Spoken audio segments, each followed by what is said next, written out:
Hello guys, today we'll be starting with our DLRC practical sessions. Today we'll be doing the integrator experiment. We have a few components placed on our LTSpice software screen. So I'll be walking you through this component. This is a resistor. We have a voltage source. We have three voltage sources. We have a capacitor. Now I'll be connecting them with wires. Okay. So here we go. We have connected this to the op-amp like this. Now we go for the feedback part. Okay,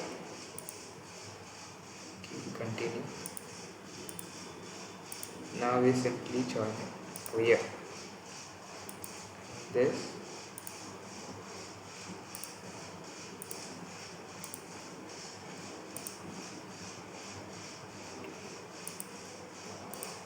so we say we have partially completed our circuit. Now we'll be connecting this to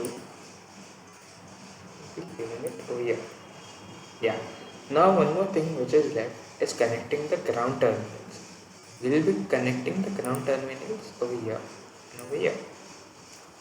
Okay, so this connection is left. We'll be completing it. So guys, first question is, what is an integrator?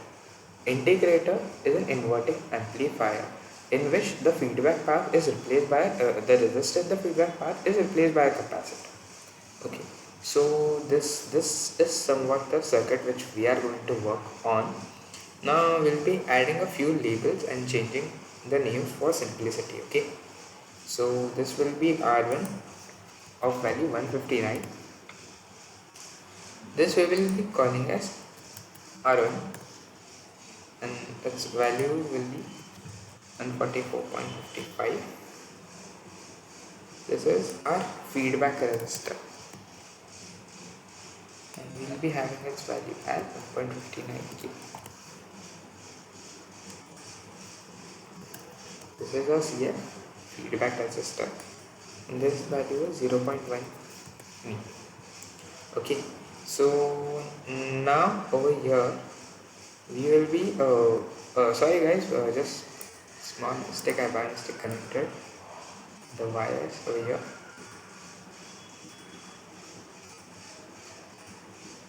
Yeah, so we are good to go now. Now we will be placing this labels over here. Okay, so first what we do is we place this label over here and we go on placing these labels. Later we can just change the name or rename it. That gets very convenient when we are dealing with circuits, because we don't have to go and select it again and again. Okay, so here we will change it to V in. Here we will be changing it to V out. We have made the necessary changes. Now I think, yeah, this is left. This will be changed to VEE. Similarly, this will be changed to VEE. Yeah, we are done with almost all changes. Our ideal the practical integrator is done. Now we'll be seeing how its output waveforms look to us. Okay. For getting the output waveforms, first we'll have to change a few things over here.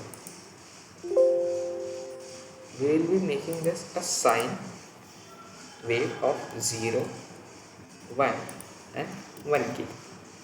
Okay. One more thing, we'll have to change this voltage to 15 and 15 respectively.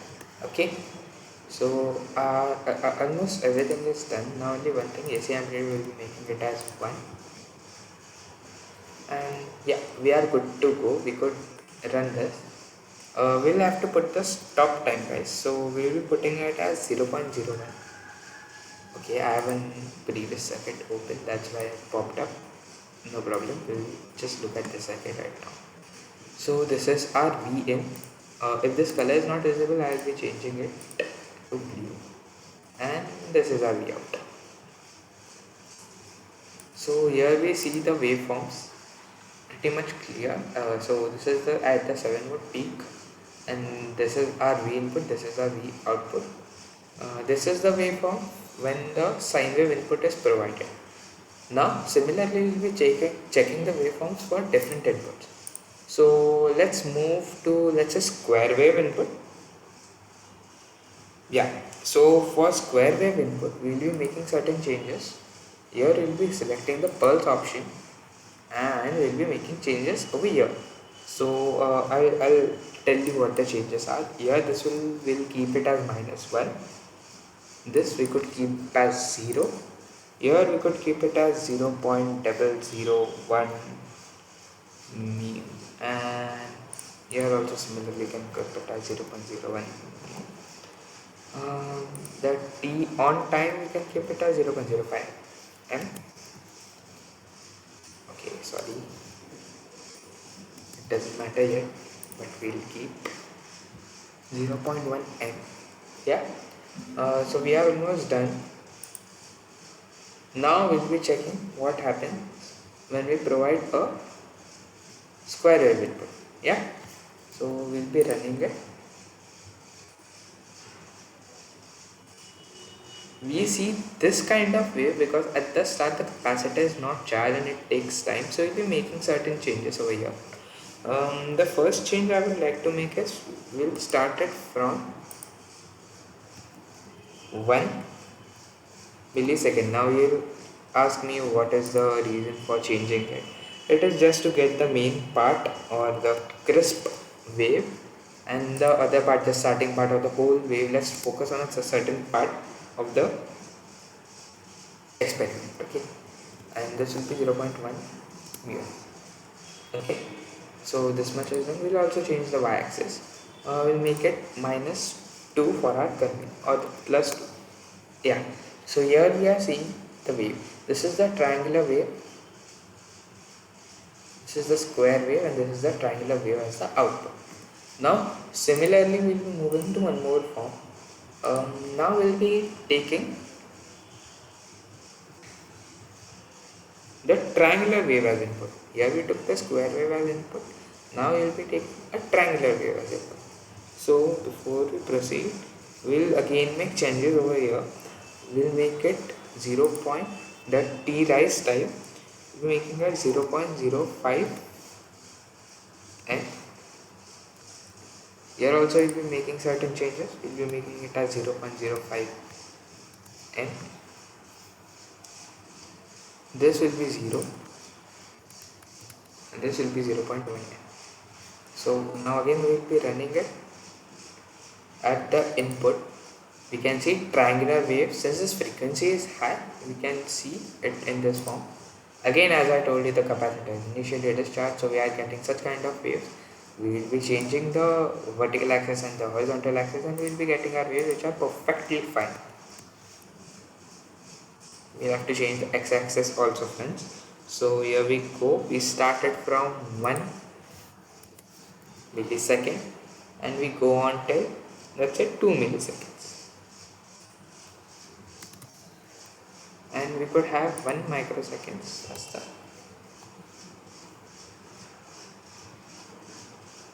microsecond. So here we are getting the input as triangular wave and the output as this kind of. So we have checked for all the 3 types of input. Now we will be going for the frequency response. Nothing new we have to do, just here we have to change it to the none. We'll keep AC amplitude as 1, so this part is done.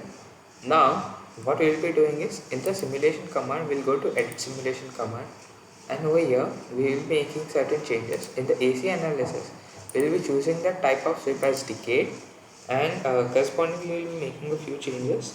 We will be putting the number of points per decade as 500, start frequency as 1, and stop frequency as 100 kHz. Now I will be running this circuit.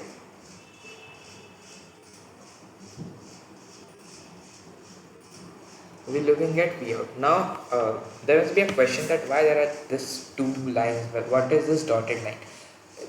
Nothing to worry about. The dotted line is basically the, I'll show you.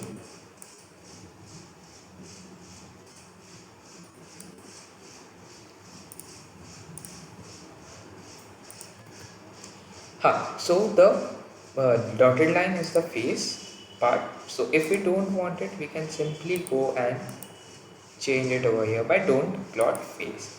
So here we get our frequency plot. So to check it, we could simply see that at sorry guys, when we see at 1 kilohertz, it is around 16, and when we move it to around 10, it's 0. So its upper cutoff frequency is 10 kilohertz and lower cutoff frequency is 1 kilohertz.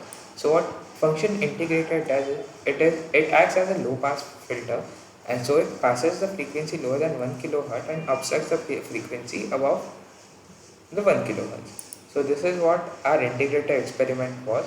I hope it was a fruitful session and you guys have understood somewhat through the explanation. That's it from my side, guys. Thank you so much.